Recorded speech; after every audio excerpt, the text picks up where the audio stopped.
Assalamualaikum warahmatullahi wabarakatuh. Perkenalkan, nama saya Nasya Safira Awalia dengan program studi Pendidikan Agama Islam Universitas Muhammadiyah Surakarta.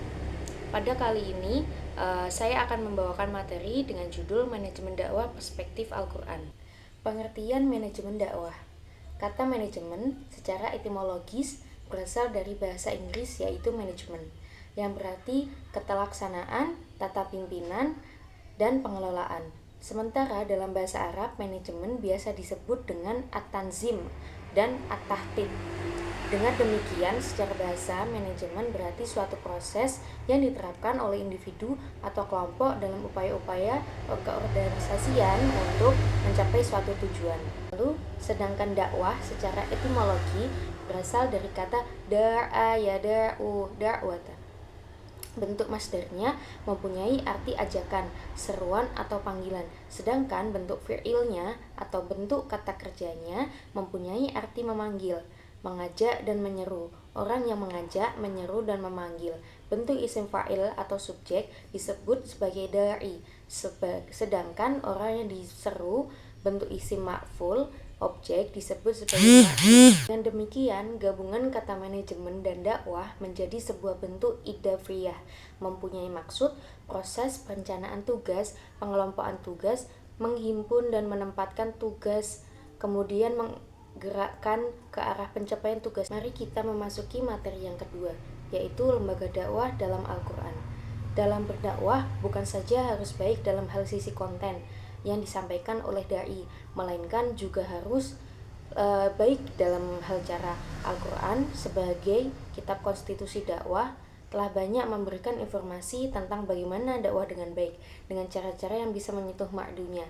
Dalam berkomunikasi, Al-Quran mengajarkan bahwa suatu pesan perlu dirangkai sedemikian rupa sehingga dapat menyentuh pada rangkaian yang pendengarnya. Kata-kata yang dipilih Al-Quran dalam berkomunikasi dipandang sangat efektif dan memiliki kekuatan dalam berpengaruh atau mengubah tingkah laku manusia menjadi baik sebagai da'i maupun mad'u.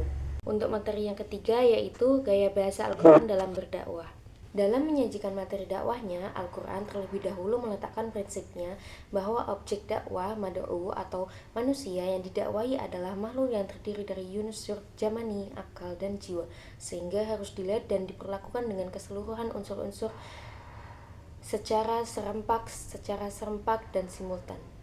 Dengan demikian, ia merasa memiliki dan bertanggung jawab untuk mempertahankannya. Terdapat ayat-ayat Al-Quran yang menggunakan ungkapan yang mendekati dengan pengertian komunikasi.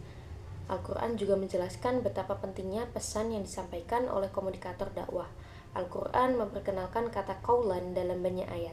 Apabila memperhatikan isyarat ayat-ayat yang secara khusus berkaitan dengan cara berbicara, secara simbol komunikasi, tampak bahwa Al-Quran seringkali menyamakan ungkapannya dengan ilustrasi pernyataan-pernyataan yang baik, sopan, santun, dan lemah lembut. Mungkin cukup itu saja 3 materi yang bisa saya sampaikan dalam video ini. Untuk kesimpulannya yaitu dengan adanya perencanaan dalam berdakwah ini, maka dakwah tidak dimandang lagi sebagai objek ubudiyah semata, namun juga merupakan bentuk implementasi dari berbagai macam profesi. Dalam dakwah, manusia sebagai objek yang mendapatkan bimbingan. Manusia adalah ciptaan Allah Subhanahu wa taala. Sebagai sang Khalik, Allah tentu lebih mengetahui rahasia ciptaannya. Cukup sekian materi yang bisa saya sampaikan, semoga bermanfaat. Jangan lupa subscribe dan like. Sekian, wassalamualaikum warahmatullahi wabarakatuh.